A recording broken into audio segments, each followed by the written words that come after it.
O Senhor esteja convosco. Ele está no meio de nós. Proclamação do Evangelho de Jesus Cristo, segundo Mateus. Glória a vós, Senhor. Naquele tempo, quando soube da morte de João Batista, Jesus partiu e foi de barco para um lugar deserto e afastado. Quando as multidões souberam disso, saíram das cidades e o seguiram a pé. Ao sair da barca, Jesus viu uma grande multidão. Encheu-se de compaixão por eles e curou os que estavam doentes.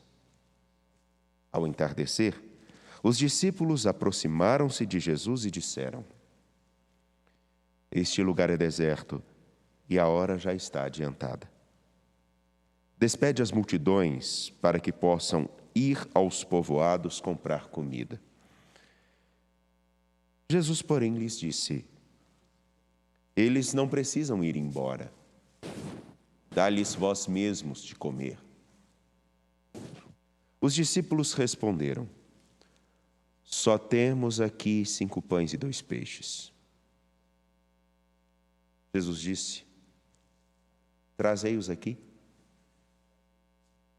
Jesus mandou que as multidões se sentassem na grama. Então, pegou os 5 pães e 2 peixes, ergueu os olhos para o céu e pronunciou a bênção. Em seguida, partiu os pães e os deu aos discípulos. Os discípulos os distribuíram às multidões. Todos comeram e ficaram satisfeitos, e dos pedaços que sobraram, recolheram ainda 12 cestos cheios. E os que haviam comido eram mais ou menos 5.000 homens, sem contar mulheres e crianças. Palavra da salvação. Glória a vós, Senhor. A vocês que nos acompanham pela nossa TV Horizonte, pela Rádio América e pelo nosso canal no YouTube, sejam muito bem-vindos. A vocês que aqui estão, escuto uma musicalidade do português diferente, provavelmente é de uma área mais do Nordeste. Sejam muito bem-vindos. São de qual região? Maceió. Uma musicalidade muito bonita. Que Deus abençoe e guarde vocês. Bem-vindos ao Santuário Basílica de Nossa Senhora da Piedade, aqueles que também são daqui de perto. Hoje, numa continuidade singular, a propósito da nossa caminhada com nosso Senhor Jesus Cristo, a Sagrada Escritura nos abre um horizonte que é extremamente importante pensarmos, mergulharmos nesse mistério do qual nós participamos. Mistério qual eu, você, cada um de nós participa, é o mistério de amor do nosso Deus que nos quer livres. O mistério de amor de nosso Deus que nos quer de pé. O mistério singular desse que nos escolheu desde sempre para que fiquemos com Ele. E esse ficar com Ele começa agora, nesse minuto. Por isso, ao ouvirmos o Salmo 80, no seu versículo 12, no qual é dito: Mas meu povo não ouviu a minha voz, Israel não quis saber de obedecer-me. Deixei então que eles seguissem seus caprichos. Abandonei-os ao seu duro coração. Quem me dera que meu povo me escutasse, que Israel andasse sempre em meus caminhos. O Salmo 80, nesses versículos, ao dizer numa linguagem, uma palavra feia que nós usamos na área da teologia, que é num antropomorfismo. O que é isso? É colocar em Deus coisas que são nossas. Como, por exemplo, porque eles ficaram fazendo capricho, eu vou deixá-los fazer o que eles quiserem. Vai lá, Sabe aquela coisa quando a gente perde a paciência com criança e a gente faz deixa quebrar a cara, depois aprende. Mas ainda fica olhando para ver como. Isso é o antropomorfismo, colocar em Deus coisas que são nossas. Que Deus sente ciúme, que Deus é vingativo. Mas há algo, mais do que esses detalhes, há algo importante. Por que o povo começa a pensar sobre isso? Eles começam a pensar que Deus os abandonou porque eles sabem que eles estavam com o coração duro. Que eles estavam com a cabeça, a mentalidade fechada. A tal ponto que, como disse ontem, como a liturgia nos indicava, e hoje começamos a perceber, eles estavam condicionados a uma vida de escravos, segundo Números capítulo 11.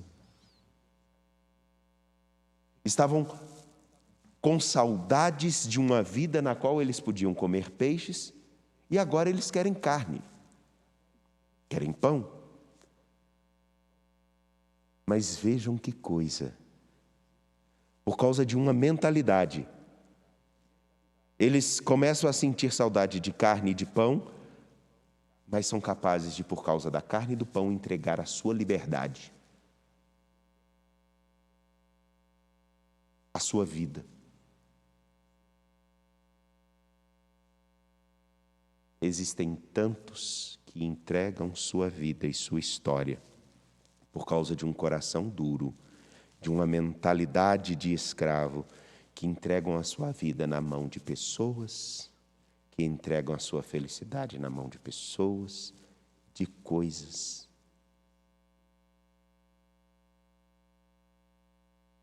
Isso tudo porque o coração é duro, a mentalidade é de escravo. E ontem eu me lembro, vendo um pouco dos noticiários mais à noite, depois de um dia bem puxado, conversávamos lá em casa como nós temos uma tentação de vivermos como escravos por pouca coisa. Nós temos essa tentação. Por uma vida fácil, somos capazes de entregar coisas valiosas a qualquer um. E deixamos de escutar aqueles que querem realmente o nosso caminho marcado pela felicidade, pela inteireza de olhar a vida de frente e porque querem ficar conosco.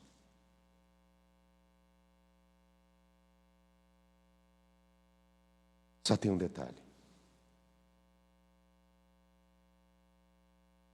Eu escutei uma vez, me parece que foi o padre Léo, da comunidade Betânia, já falecido há alguns anos, que ele disse o seguinte: se um homem soubesse a força que ele tem, ninguém o colocava no cabresto.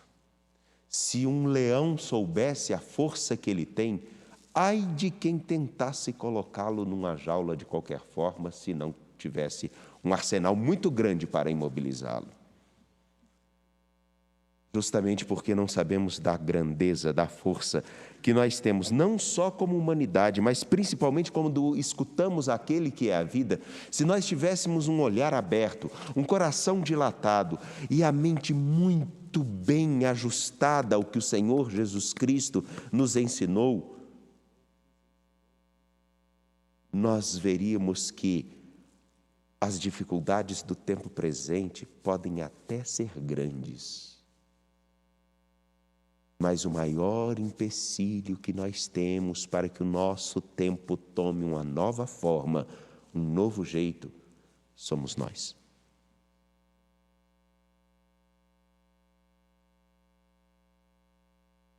Por facilidades, trocamos tantas coisas preciosas.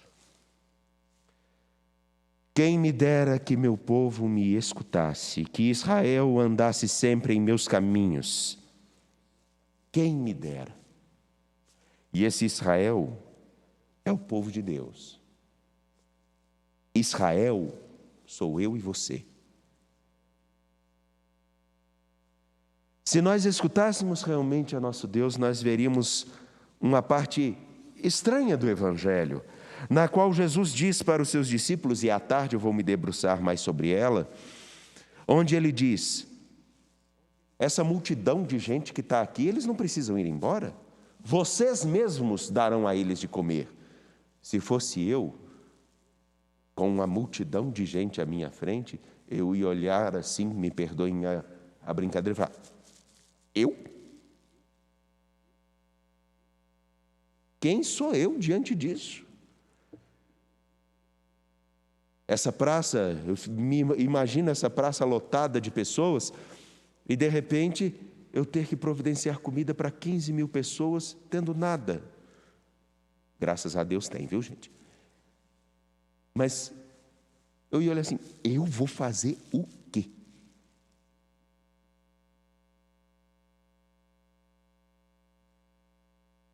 Porém, se nós soubéssemos quem realmente nos acompanha ao longo da história e a quem nós seguimos, se tivéssemos plena convicção ou nutríssemos dentro de nós essa convicção de que nós estamos com aquele que sustenta a cada um de nós numa realidade mais profunda, nós, ainda que com toda a dificuldade, saberíamos que o que importa não é o que nós temos, mas o que nós somos com Ele. E entenderíamos que nada no mundo pode trocar a nossa liberdade, a nossa vida e a nossa história. Nada se equipara a isso. E nada se equipara ao sonho ao qual nós somos chamados a participar. E que não está tão distante, ele começa dentro de cada homem e de cada mulher, que ao escutar atentamente a vontade de nosso Deus, se coloca na aventura, nunca decepcionante, de fazer com que o sonho dele se realize na sua própria história. Isso se chama vocação. Porque cada um com suas aptidões, cada um com suas capacidades, colocando-se a serviço de nosso Deus, cria que como um tecido bem fortalecido, que consegue cobrir o frio, que consegue compor uma mesa, consegue vestir, consegue cuidar, curar, consegue mostrar que todos nós unidos somos muito mais. Então, a vocação de cada um de nós, seguindo a Jesus Cristo, é colocar aquilo que nós temos à disposição dele. E saber que, na verdade, não podemos nos atrever a cometer o erro que o povo de Deus algumas vezes cometeu. Sentir saudade de uma escravidão. E existem várias. Mas querermos ser realmente livres. Mas nos lembremos, liberdade não é somente fazer o que se quer. É assumir a responsabilidade por suas escolhas. É assumir as responsabilidades inerentes às nossas escolhas. Isso é liberdade. Que o Senhor nosso Deus continue a nos acompanhar. E esforcemo-nos, meus caros, minhas caras, vocês que aqui estão, vocês que nos acompanham pela nossa Rede Catedral de Comunicação Católica, a Rede Catedral da Padroeira do Estado de Minas Gerais, você que nos acompanha pelo canal no YouTube, que nós estejamos atentos a escutar aquele que não pode perder o seu lugar na nossa história e nos ensina a viver com liberdade e responsabilidade, cada dia, usando e potencializando aquilo que cada um é para a vida que tanta gente deseja. Eu, pelo menos, desejo um mundo melhor, que será construído com a composição da arte e muitas mãos. Confiando no Senhor da vida, apresentemos nossas preces. Responderemos: Pai, dai